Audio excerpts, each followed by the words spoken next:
Hello बच्चों, let's see the question and the question is which of the following chemical system is non aromatic. मतलब यहाँ पर हमारे पास चार ऑप्शन दिए हुए हैं, हमें ये पहचाना इसमें से हमारा कौन सा नॉन एरोमेटिक होगा।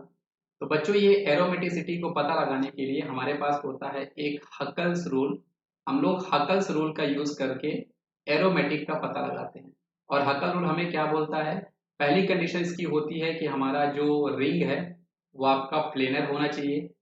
दूसरा इसका जो इंपॉर्टेंट पॉइंट होता है हाकल रूल का, ये हमारे ये होता है कि थ्रू आउट द रिंग, मतलब जो आपकी ये थ्रू आउट द रिंग है, through out the ring, through out the ring conjugation should be present.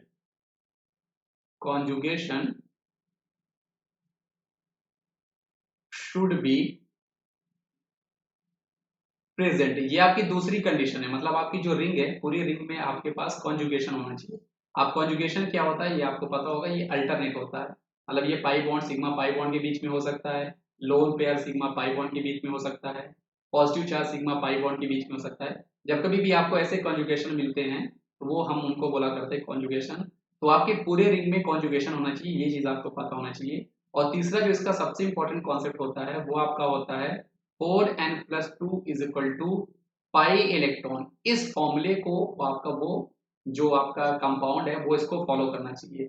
जब हम लोग यहाँ पर पाई इलेक्ट्रॉन की वैल्यू रखते हैं तो आपकी जो n की वैल्यू है वो आपकी 0, 1, 2 एंड 3 नंबर्स, मतलब ये आपका इस नंबर के फॉर्म में आना चाहिए, ना कि नेगेटिव आना चाहिए और ना ही ये फ्रैक्शन के फॉर्म में आना चाहिए। अगर ये तीनों कंडीशन को हमारा कोई फॉलो कर रहा है तो उस कंपाउंड को हम लोग एरोमेटिक बोलेंगे। नहीं फॉलो कर रहा है तो वो आपका नॉन एरोमेटिक हो जाएगा। अब हम क्रॉस चेक करते हैं, तो जब आप क्रॉस चेक करोगे तो ऑप्शन नंबर डी को जब आप देखोगे बेटा, तो सबसे पहली बात ये ऑप्शन नंबर रूल 2 को फॉलो नहीं कर रहा है। यहाँ पे थ्रू आउट द रिंग आपके पास कॉन्जुगेशन नहीं है। यहाँ पर आपके पास पाई बॉन्ड है, ये सिग्मा है, ये आपके पास पाई बॉन्ड है, यहाँ कॉन्जुगेशन है।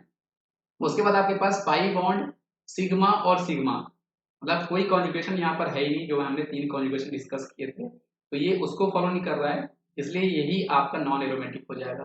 साथ में ये आपका हाकल रूल को भी नहीं फॉलो कर रहा है, जो कि मैं आपको समझा दूं।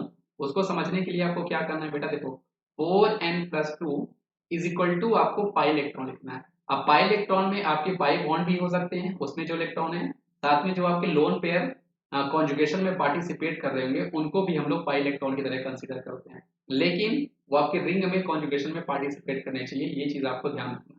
अब यहाँ पर जब आप देखोगे तो इसके पास दो पाई बॉन्ड है ना, मैं क्या करता हूँ थोड़ा सा इसको इरेज कर देता हूँ, जिससे आप यहाँ पर आप देख सको, है ना। आप यहाँ पर देख रहे हो उसके पास दो पाई बॉन्ड है, एक पाई बॉन्ड के पास दो इलेक्ट्रॉन होंगे, टोटल यहाँ पर आपके पास 4 इलेक्ट्रॉन है।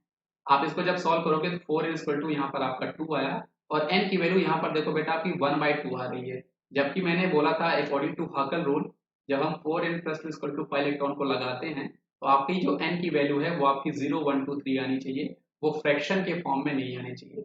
इसलिए यही इस क्वेश्चन का सही जवाब है, ऑप्शन नंबर डी जो आपका है बेटा, यही आपका नॉन एरोमेटिक है।